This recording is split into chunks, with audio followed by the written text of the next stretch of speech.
পরের এই ঘটনায় নকশাজনক ঘটনা তারপরেও এমন সবকিছু ধামাচাপা দেওয়ার চেষ্টা করছে ভক্তরা, কি বলছেন? দেখুন, তৃণমূলের সম্পদ হচ্ছে ক্রিমিনালরা, এ আমরা সবাই জানি। সেই জন্য পশ্চিমবঙ্গের মানুষ আজকে রাস্তায় নেমেছে।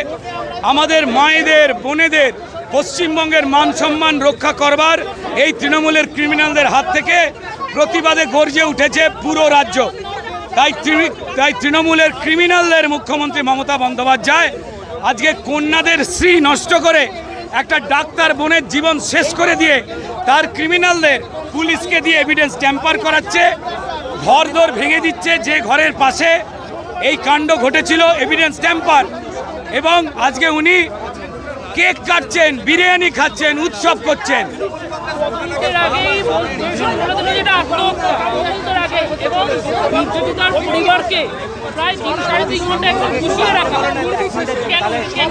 ক্রিমিনালদের আটকাবার চেষ্টা আবার কেন? উনি ক্রিমিনালদের মুখ্যমন্ত্রী। একটু আগে স্পিড। উনি ক্রিমিনালদের মুখ্যমন্ত্রী, উনি মানুষের মুখ্যমন্ত্রী হতে চায় না, তাই ক্রিমিনালকে আটকাবার চেষ্টা করছে। এবং এই মিছিল, আপনারা এই মিছিল করছেন, কুণাল ঘোষ বলছে যে এগুলো সবই নাটক, নাটকের দরকার নেই। কুণাল ঘোষ বলছে, কুণাল ঘোষকে একটু করলার রস খেতে দিন, বয়স হয়েছে। আমি ওর নামে খারাপ কথা বলবো না। আমার বাবা জেঠু সবাই ওনাকে প্রণাম করতো। 192 বছর বয়স, একটা ক্ষণজন্মা পুরুষ।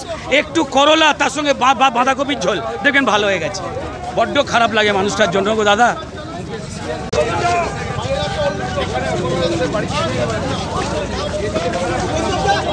বাংলাদেশ